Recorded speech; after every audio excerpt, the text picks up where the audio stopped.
Bonjour, c'est Monsieur Van Donard. J'ai fait cette vidéo pour vous aider à la compréhension de la correction des exercices sur le réciproque du théorème de Thalès.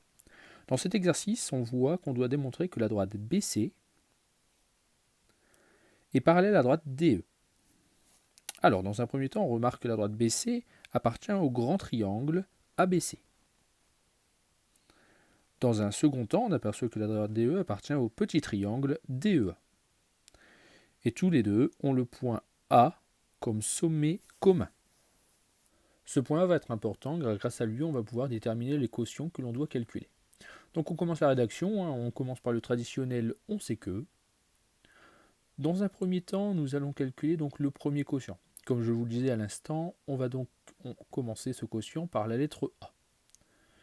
On va prendre une longueur qui commence par A dans le petit triangle. Par exemple ici AE. AE, il est aligné avec le côté AC dans le grand triangle. Donc je vais calculer le quotient AE sur AC.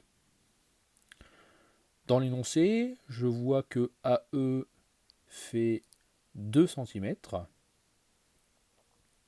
et que AC, lui, fait 3 cm. Donc le quotient AE sur AC fait 2 sur 3. C'est une fraction irréductible, donc je la laisse telle qu'elle.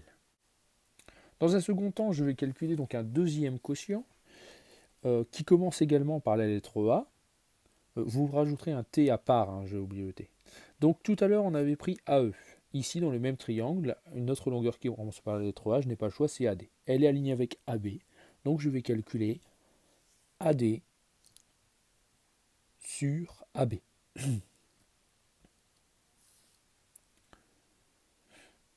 Je vérifie rapidement que la longueur AE que j'ai calculée tout à l'heure et AD appartiennent au même triangle, ici DEA. Et qu'au dénominateur, AC et AB, eux, appartiennent au même triangle ABC. Je vais voir dans l'énoncé la mesure de AD qui est de 4 cm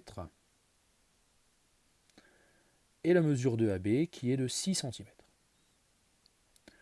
J'ai donc 4 sur 6. Donc là, soit j'utilise la calculatrice, soit je calcule de tête en simplifiant. Je trouve que 4 sur 6, c'est égal également à la fraction 2 sur 3, 2 tiers. Donc j'en conclus ici que AE sur AC est égal à AD sur AB.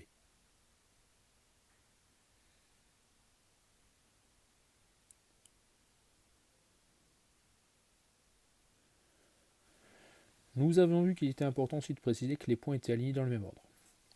Donc on va le préciser puisque c'est une condition nécessaire pour la réciproque du théorème de Thalès. Donc ici, le point E, le point A et le point C sont alignés dans le même ordre que le point D, le point A et le point B. Effectivement, si on regarde, A est bien entre E et C, A est aussi entre D et B. Et D et E appartiennent au même triangle, et B et C appartiennent au même triangle. Donc on a bien des points ici, EAC et DAB, qui sont alignés dans le même ordre. Donc comme je vous le disais, dans 99% des cas, ce sera comme ça. Effectivement, les points seront alignés dans le même ordre, sinon les droites ne seraient pas du tout parallèles, ce qui n'a vraiment pas d'intérêt. Donc, une fois qu'on a ces conditions qui sont satisfaites, il suffit de conclure que d'après la réciproque du théorème de Thalès, les droites ici BC et DE sont effectivement parallèles. J'espère que cette vidéo vous a aidé à comprendre cet exercice. Si vous avez besoin, n'hésitez pas à me contacter. Je vous souhaite bon courage.